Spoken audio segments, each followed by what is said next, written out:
Eh bien, Dario Amodei, le fondateur d'Anthropic, vient de partager son point de vue sur DeepSeek, sur les contrôles des exportations vers la Chine et des deux futurs possibles auxquels nous sommes confrontés dans la communauté de l'IA. Bonjour à tous, aujourd'hui une analyse très pertinente d'une ponte dans le milieu de l'intelligence artificielle. Dario a toujours été considéré comme l'un des champions de la sécurité de l'IA. Je le suis d'ailleurs depuis un très long moment maintenant et j'en ai souvent fait référence sur la chaîne. Et d'ailleurs, je ne sais pas si vous le saviez, mais au début, Dario Amodei était le vice-président de OpenAI, mais il y a quelques années, ils se sont séparés, car il n'était pas du tout d'accord avec la politique menée par Sam Altman. Il est donc parti et il a fondé l'entreprise Anthropic. Entreprise donc qui est derrière l'IA de Claude, qui est une des meilleures IA à ce jour, et que j'utilise pas mal personnellement pour les tâches créatives et qui nécessiterait moins de réflexion analytique. Mais quoi qu'il en soit, à l'époque, ces deux-là s'étaient séparés à cause des préoccupations liées à la sécurité et ils étaient vus comme les champions de la sécurité de l'IA. Récemment, il y a eu des mouvements qui les ont peut-être mis encore plus en désaccord, comme par exemple le fait que Palantir, une grande entreprise de défense, et Anthropic s'associent dans le domaine de l'IA de défense. En gros, ces deux entreprises-là vont s'associer pour rendre les modèles cloud d'Anthropic disponibles pour les agences de renseignement et de défense américaines. Cela dit, regardons ce que Dario a vraiment dit. Il a récemment publié un manifesto suite à tout ce qu'il s'est passé cette semaine et les 2 dernières semaines d'ailleurs. Donc voici son article de blog sur DeepSeek et les contrôles d'exportation. D'abord, Dario demande des contrôles plus stricts sur l'exportation des puces vers la Chine depuis les États-Unis. Et ça fait un petit moment déjà qu'il le demande d'ailleurs. Depuis qu'il en parle, DeepSeek, une entreprise chinoise, a réussi à s'approcher des performances des modèles d'IA américains de pointe à moindre coût. Ça a été la grosse nouvelle de la semaine dernière et bien sûr, comme vous suivez la chaîne, vous n'avez pas pu passer à côté, vous savez exactement de quoi je parle. C'est l'annonce qui a entraîné un effet boule de neige dans le domaine de l'IA avec de nombreuses entreprises qui se sont excitées un petit peu et qui ont sorti plein de nouveautés. C'est un sacré mois de janvier, c'est sacrément incroyable comment on commence l'année 2025. Et maintenant, tout pointe également que nous allons avoir un sacré mois de février qui s'annonce. Mais bref, continuons. Comme vous le voyez, il pense que beaucoup d'affirmations sur la menace pour la domination américaine en IA sont largement exagérées. Il ne parle cependant pas des signes que tout cela a été distillé à partir des modèles occidentaux comme ChatGPT-4 par exemple. Distillé, c'est un peu le terme que l'on utilise pour dire que telle entreprise ou tel pays a copié telle IA à tel pays. Mais quoi qu'il en soit, il croit que les politiques de contrôle des exportations sont encore plus vitales que jamais et plus vitales qu'il y a une semaine. Selon lui, la raison pour laquelle nous avons besoin de ces contrôles est qu'ils servent un objectif vital, maintenir les nations démocratiques en avant-garde du développement de l'IA. Donc ce n'est pas une façon d'éviter la compétition entre les États-Unis et la Chine. Il nous dit clairement que nous ne devrions pas donner au Parti communiste chinois des avantages technologiques quand ils n'ont pas à le faire. On voit quand même ici le côté américain de la personne. Il continue en expliquant qu'il y a quelques dynamiques de base de ces systèmes d'IA qui sont cruciales à comprendre, notamment la loi de l'échelle, dont il a été l'un des premiers à en parler d'ailleurs et à documenter ça quand il travaillait chez OpenAI. Ces lois d'échelle signifient basiquement que plus on augmente l'entraînement des systèmes d'IA, et plus on obtient de meilleurs résultats sur un ensemble de tâches cognitives. Donc plus de données, plus de puissance de calcul, plus de temps d'entraînement. En gros, plus vous investissez et meilleurs sont les résultats. Par exemple, un modèle à 1 million de dollars pourrait résoudre 20% des tâches importantes de programmation. Un modèle à 10 millions de dollars pourrait en résoudre 40% et un modèle à 100 millions de dollars pourrait en résoudre 60%, ainsi de suite. C'est un peu le principe de la loi de l'échelle. Plus d'argent investi et meilleurs sont les résultats. Mais bon, il y a 3 jours, j'ai fait une vidéo sur une équipe de Berkeley qui avait réussi à rendre un modèle à 30 € très performant. Il faut croire que les lignes dans le monde de l'IA muent beaucoup plus vite que ce qu'on le pense. Et ça a été le gros choc lorsque DeepSeek a sorti son IA pour si peu d'argent avec une telle performance. La loi de l'échelle s'en est vue un peu ébranlée, mais attention, elle n'est pas du tout fausse. Vous allez comprendre pourquoi, nous le verrons tout à l'heure, mais en fait, la loi de l'échelle s'applique toujours. Alors je vous expliquerai ça. Mais en gros, cette loi reste toujours applicable. On pourrait rendre ChatGPT beaucoup plus intelligent en utilisant la même technique d'entraînement qu'ont utilisé pour l'équipe chinoise pour DeepSeek, mais cela coûterait beaucoup trop cher pour OpenAI. C'est d'ailleurs la question que m'avait posée l'un des abonnés en description d'une de mes dernières vidéos, c'est pourquoi est-ce que OpenAI n'utilise pas ou n'entraîne pas leur plus gros modèle, donc O3, comme l'a fait l'équipe chinoise sur DeepSeek. Et bien en fait, sachez que chaque prompt de O3, chaque petit prompt coûte entre 1000 et 3000 $. J'avais vu ça à l'époque, bon ils ont dû réduire les coûts, mais quand même c'est vertigineux. Et en fait, DeepSeek, ce qu'ils ont fait pour entraîner leur IA, c'est de l'auto-amélioration, c'est-à-dire de donner à l'IA de la réflexion auto-évaluative, de faire des centaines et des centaines de prompts et de s'entraîner elle-même, c'est-à-dire de revenir sur ce qu'elle a écrit pour savoir si c'est pertinent par rapport à la question posée, etc. Donc en fait, derrière la notion de cet entraînement-là, il y a la notion de l'auto-évaluation. Et donc, qui dit auto-évaluation dit itération sur itération de prompt. Donc aujourd'hui, on pourrait prendre O3, le vrai modèle complet, donc le O3 High, et le fine-tuner ou le réentraîner un petit peu. En utilisant la technique de DeepSeek, ça serait possible, mais les coûts seraient faramineux. Je ne sais même pas si on pourrait le faire. En fait, je ne sais même pas si on aurait la puissance de calcul nécessaire à ce jour. C'est pour ça qu'ils sont en train de construire Stargate, donc les superclusters à 500 milliards de $. C'est en fait un investissement massif sur un centre de données plein d'ordinateurs. Au passage, c'est la raison pour laquelle on voit beaucoup d'entreprises investir autant d'argent dans le calcul, dans les puces Nvidia. On voit Meta dépenser des sommes énormes pour acquérir des puces Nvidia. Pareil pour Microsoft et beaucoup d'autres. C'est vrai que depuis une semaine, on n'en parle plus beaucoup trop de ces entreprises, mais elles n'ont pas disparu du tout, elles sont bien là. Et je pense personnellement qu'elles sont en train d'attendre que tout se calme.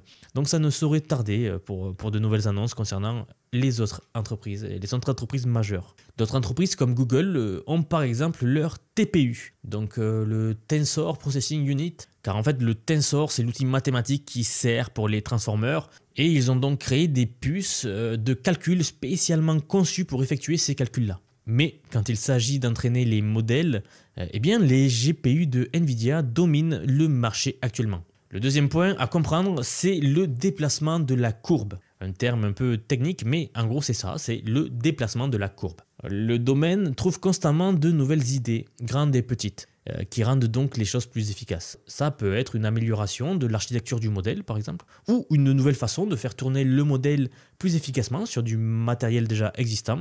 Bon, peu importe, mais en gros, ce que tout cela fait, typiquement, c'est de déplacer la courbe. Si on parle d'innovation en termes de multiplicateurs, d'année en année, eh bien, par exemple, si vous prenez une année X et une année X plus 1, et que vous avez un multiplicateur 2, c'est-à-dire que votre innovation s'accélère de 2 fois par an, alors ça vous permet d'obtenir 40% sur une tâche de programmation pour 5 millions au lieu de 10. Ou alors 60% pour 50 millions au lieu de 100. En gros, ça s'accélère de x2, donc ça réduit les coûts de x2.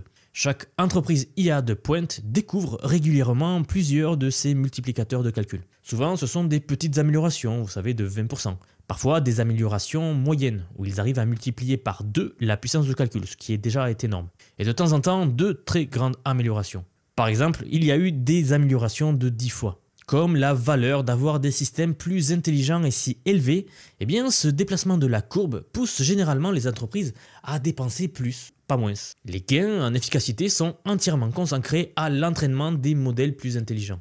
Et jusqu'à présent, bon, ce qui est d'ailleurs le cas actuellement, eh bien l'intelligence des modèles est limitée uniquement par l'argent dont dispose l'entreprise. Et oui, la seule chose qui nous maintient aujourd'hui d'avoir supra-intelligence, je pense, c'est l'argent, c'est le fait que nous soyons limités en argent.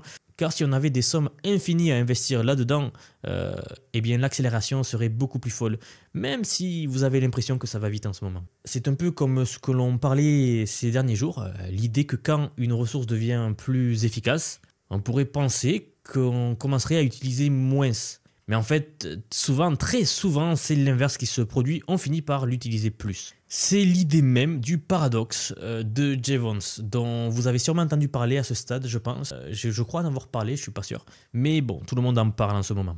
Alors je tiens quand même à préciser que je vois de plus en plus de contre-arguments intelligents à ce sujet, notamment que même si c'est vrai sur le long terme, je pense, eh bien la chronologie pourrait être différente. Il pourrait falloir un moment avant que la demande en puissance de calcul rattrape l'offre. Mais encore une fois, Dario est une personne de plus, un des leaders de la tech, qui semble suggérer qu'on va voir ce genre de paradoxe se produire de plus en plus. À mesure que l'intelligence devient moins chère, nous allons avoir de plus en plus de cas d'utilisation.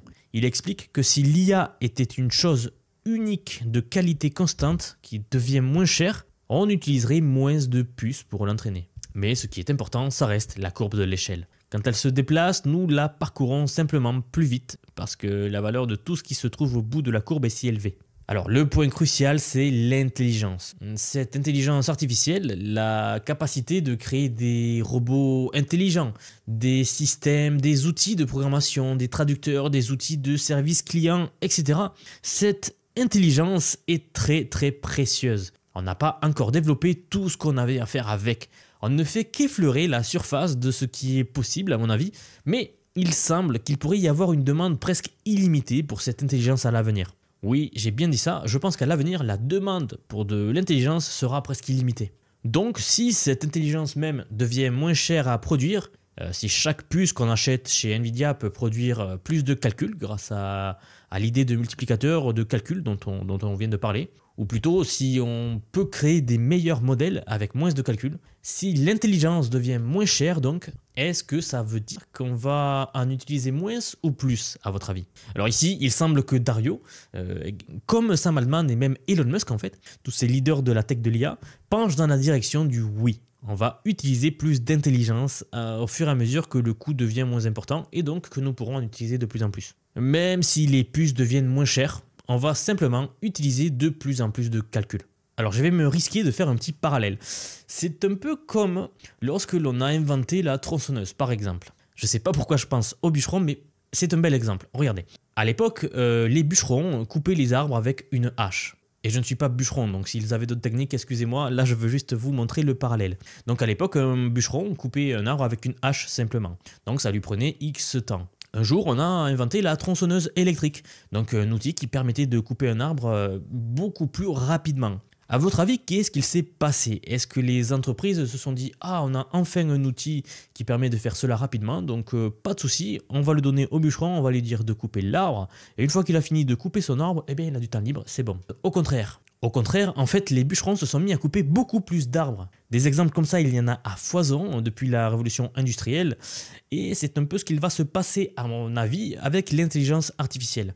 C'est pas parce qu'on va avoir de l'intelligence artificielle partout que les gens, les entreprises, les personnes vont moins faire ce qu'elles faisaient. Au contraire, je pense que ça va accélérer la production. Si par exemple vous êtes, je sais pas, un développeur informatique, que vous faites du code, je pense pas que vous allez moins faire. Au contraire, je pense que vous allez produire beaucoup plus de code avec l'IA qui arrive. En fait, les gains en efficacité vont faire augmenter la demande. Et c'est une chose dont je suis assez convaincu d'ailleurs. Alors, Dario, en 2020, il avait déjà publié un article suggérant le déplacement de la courbe due au progrès algorithmique d'environ 1,68 fois par an. Mais il dit que ça s'est probablement accéléré significativement depuis 2020. Car en fait, ça ne prend pas en compte l'efficacité et le matériel. Il estime que le chiffre aujourd'hui est peut-être de 4 fois par an. Une amélioration de 4 fois par an. Donc en fait, vous réduisez les coûts de 4 fois d'une année sur l'autre. C'est ce qu'on a vu tout à l'heure. Il fait même référence à cet article sur Epoch, sur les progrès algorithmiques dans les modèles de langage IA, où ils estiment que le rythme équivaut à doubler la puissance de calcul tous les 5 à 14 mois, ce qui est énorme. Comme vous le voyez ici, c'est le progrès pour différentes choses. Les grands modèles de langage, la vision par ordinateur, etc. Mais très spécifiquement, les grands modèles de langage semblent doubler tous les 5 à 14 mois à cause de cette performance des modèles. J'espère être assez clair sur ce concept-là, sur ces multiplicateurs de calcul, car en fait, une amélioration algorithmique de 2 fois équivaut à doubler la quantité de calcul qu'on a. Donc doubler le nombre de GPU qu'on a, par exemple. Et les changements dans la courbe d'entraînement modifient aussi la courbe d'inférence. Et par conséquent, les baisses de prix se produisent d'année en année. Prenons un exemple très simple. Claude 3.5 Sonnet, qui est sorti 15 mois après ChatGPT 4. Eh bien, il surpassait déjà ChatGPT 4 sur presque tous les benchmarks, en fait sur tous les benchmarks, tout en ayant un prix 10 fois plus bas que le ChatGPT 4. On voit donc cette baisse constante des prix qui s'effectue d'année en année, et donc ça sera très intéressant à voir. Il parle également d'un changement de paradigme majeur. Pendant un moment, ce qui était mis à l'échelle, ce sur quoi on investissait, c'était les modèles pré-entraînés. On leur donnait de plus en plus de données et de plus en plus de puissance de calcul pour effectuer ce pré-entraînement-là d'ailleurs. Mais le grand changement qu'on a vu, c'était avec l'apparition du modèle O1, donc le premier modèle de réflexion qu'on a vu, et ça fait pas si longtemps, ça fait quelques mois, le premier modèle qui était capable de réfléchir avant de répondre. Ça, c'était une première étape majeure. Et maintenant, on a le modèle R1, donc le modèle DeepSeek, qui remarque à nouveau un changement de paradigme. C'est d'ailleurs pour ça que tout le monde en parle pas mal en ce moment.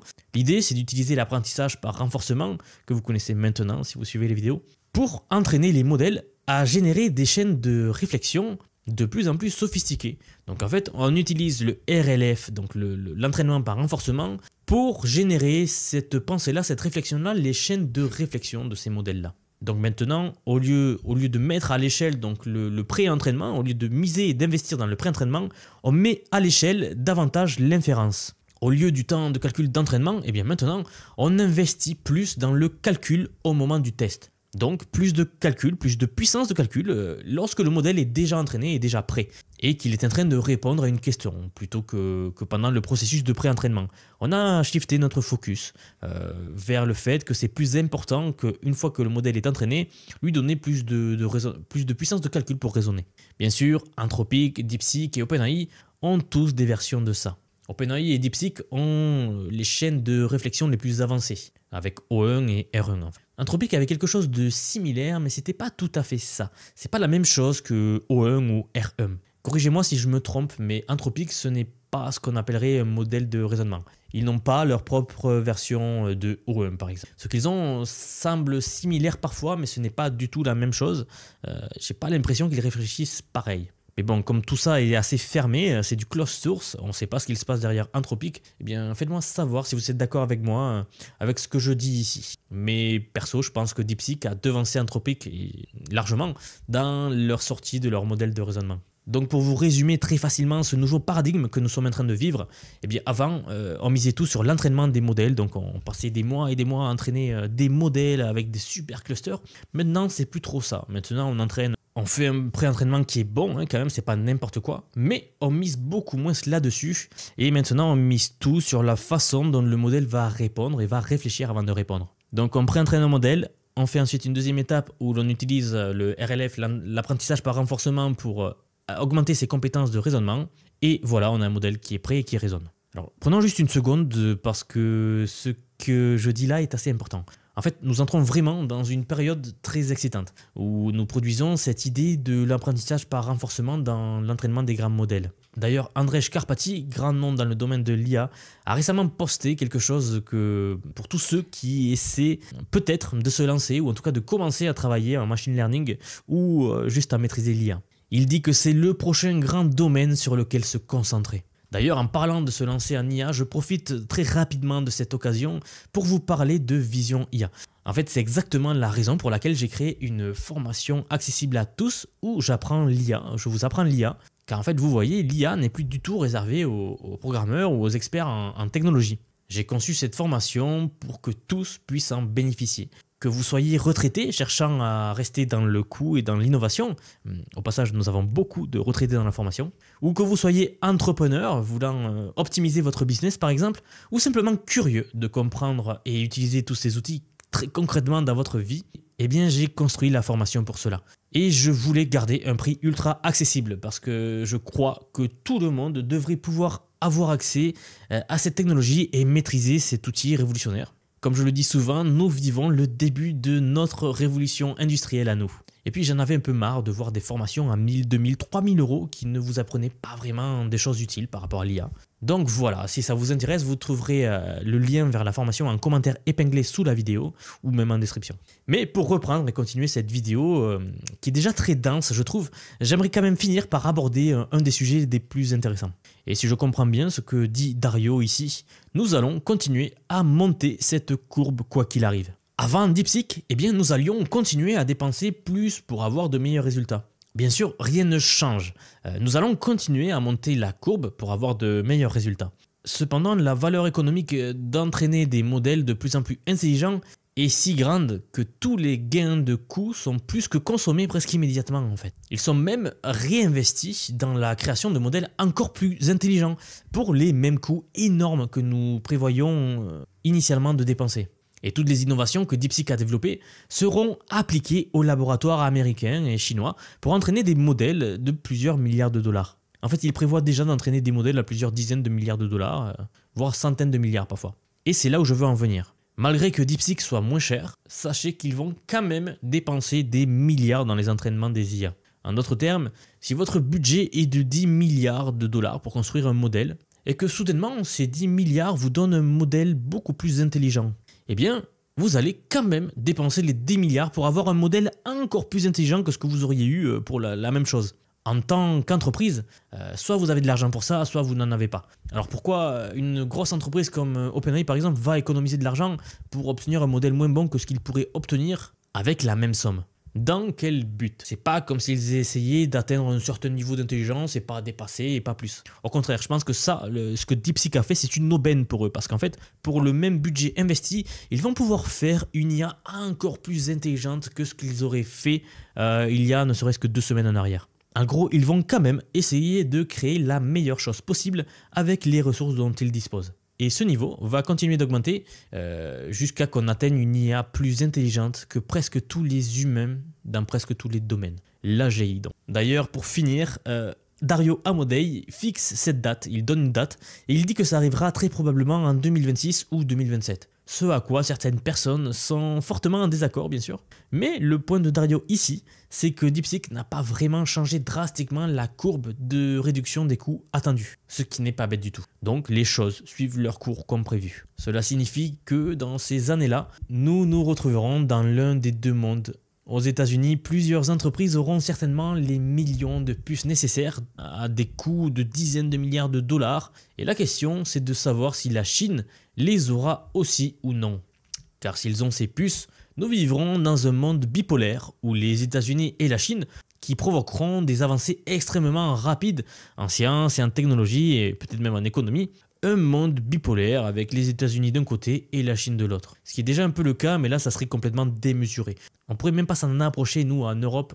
Déjà, vu le retard qu'on a, j'ose même pas imaginer si ça se produit. Même si les États-Unis et la Chine étaient à parité dans leur système d'IA, il semble très probable que la Chine pourrait réussir à diriger plus de talent, plus de capital, et ainsi se concentrer sur les applications militaires de la technologie, par exemple. Et donc, elle pourrait prendre une avance par rapport aux États-Unis. Mais bon, là, on rentre dans le domaine de la géopolitique, et c'est d'ailleurs pour ça que j'ai fait une autre chaîne où j'analyse les impacts géopolitiques de telles technologies. Ça s'appelle Vision Actu, donc n'hésitez pas à aller faire un tour si tout cela vous intéresse. Je pense que je ferai une vidéo par rapport à cela, et qu'est-ce qu'il se produirait si la Chine et les États-Unis étaient les seuls à obtenir l'AGI. Comment se structurerait le monde dans lequel nous vivrions.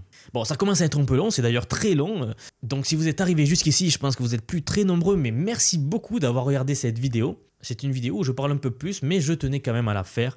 Donc je vous rappelle que si ce n'est pas déjà le cas, vous pouvez vous abonner pour ne rater aucune des prochaines actus de ce genre-là. Et je vous rappelle également que vous trouverez tous les liens de la formation en commentaire épinglé sous la vidéo. C'est tout pour moi, je vous dis à demain pour la prochaine info. Si cette analyse vous a intéressé et que vous voulez aller encore plus loin dans la compréhension des enjeux géopolitiques actuels, je vous invite à découvrir ma nouvelle chaîne Vision Actu.